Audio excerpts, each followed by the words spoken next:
Naku po mga kababayan, kung Pulong Duterte, sumabog na naman at binanatan nga itong si Claire Castro.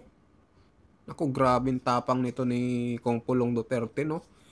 Kasing tapang yung tatay niyang si former President Duterte, mga kababayan. Grabe itong banat niya. So basahin natin.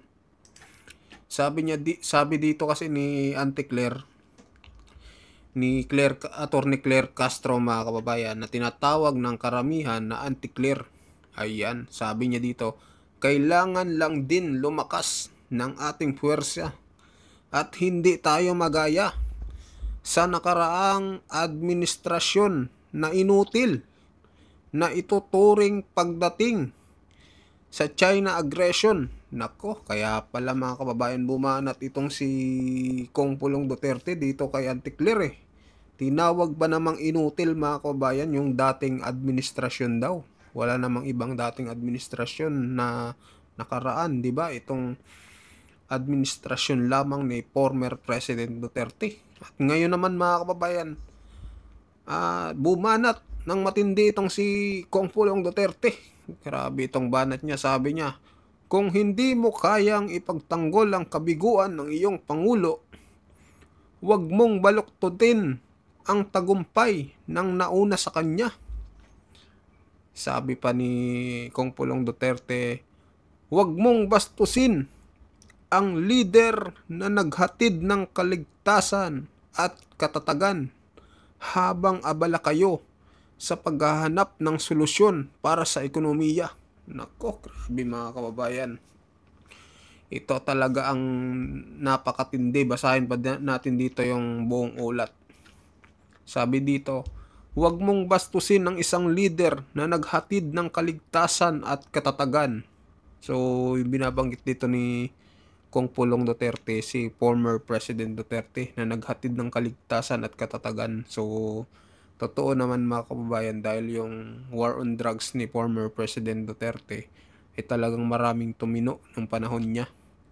So, ito pa sabi ni Kong Pulong Duterte, nag-umapaw ang tensyon sa pagitan ng palasyo at ng kampo ng mga Duterte matapos ang matitinding palitan ng pahayag ni na Presidential Communication Office PCO Undersecretary Claire Castro at Davao City 1st District Representative Paulo Pulong Duterte kaugnay ng usapin sa China aggression sa West Philippine Sea. Sa isang press briefing, binanatan ni Castro ang nakaraang administrasyon at sinabing dapat nang palakasin ng bansa ang puwersa nito upang hindi na maulit ang anyay pagiging inutil noon. Nako, grabe. Ang tindi ng banat dito ni Auntie Claire, no? Talagang maano din ang bibig, mga kababayan. Grabe, matindi mga kababayan. So, ito pa sabi, kailangan lang din lumakas ng ating puwersa at hindi tayo magaya sa nakaraang administrasyon na inutil na itinuturing pagdating sa China aggression. Yusik Castro. So, yun ang sinabi ni Yusik Castro mga kababayan. Talagang napakatindi ng kanilang banatan dito. Sabi pa dito, ngunit hindi ito pinalampas ni Kong Pulong Duterte na agad naglabas ng matinding pahayag laban sa tinawag niyang historically ignorant na mga banat ng Malacanang. Sabi dito, bago mangaral ang tagapagsalita ng palasyo tungkol sa pagiging inutil sa pagtatanggol ng ating karagatan, dapat muna niyang aralin ang kasaysayan at alamin ang katotohanan. Hindi pwedeng puro satsat lang sa kamera. Walang pananaliksik. Nako, Auntie Claire, wala ka daw pananaliksik, sabi ni Kong Pulong Duterte. Magaling ka lang daw at puro satsat ka lang daw sa kamera. Sabi pa dito, giit ni Pulong sa ilalim ng administrasyon ng kanyang ama, dating Pangulong Rodrigo Duterte, umabot sa pinakamataas na antas ng modernisasyon ang Armed Forces of the Philippines, AFP, kabilang ang mga radar, missile systems, attack helicopters at naval assets. Hindi naman basta-basta nalaglag mula sa langit ang mga yan. Kinailangan ng matinding political will at tamang paggamit ng pondo. Tinuligsa rin niya ang paggamit ni Castro ng salitang inutil na anya ay ininsulto hindi lamang si dating Pangulo kundi pati sa bawat sundalong Pilipino.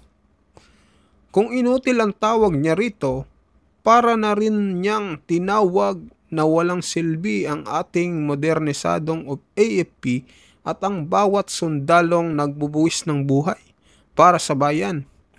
Isa yang insulto sa uniforming pinapahalagahan niyang isuot. Sabi pa dito ni Kong Pulong, ipagtanggol din niya ang kanyang ama. Ay, hindi pala si Kong Pulong. No.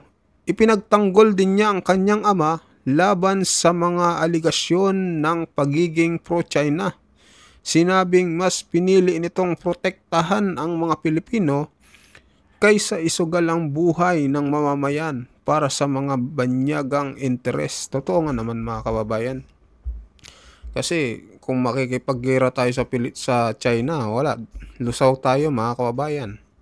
Sa daming gamit ng China na mga kagamitan na high-tech.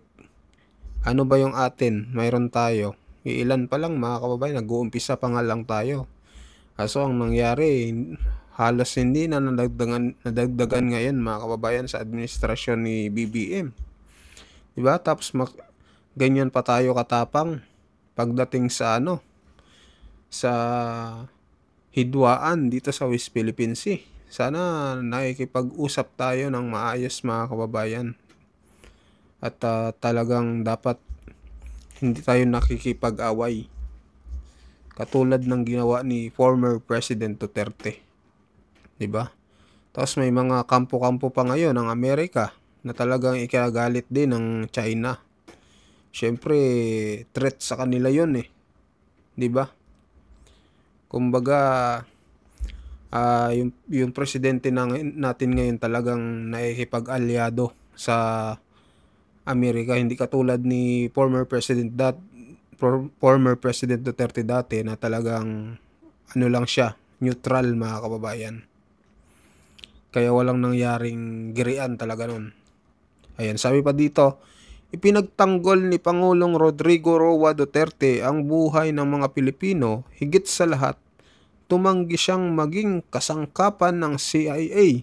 Tumanggi rin siyang hilahin ang Pilipinas sa isang digmaang hindi natin kayang paghandaan. President Rodrigo Roa Duterte protected Filipino lives above all. He refused to be a pawn of the CIA. Ayan, binatikos ni Pulong ang kasalukuyang liderato.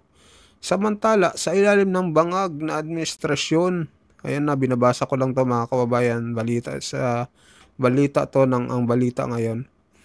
So ito yung nakalagay, bangag na administrasyon. Sabi, walang pagbabago sa proteksyon ng mga mangingisda.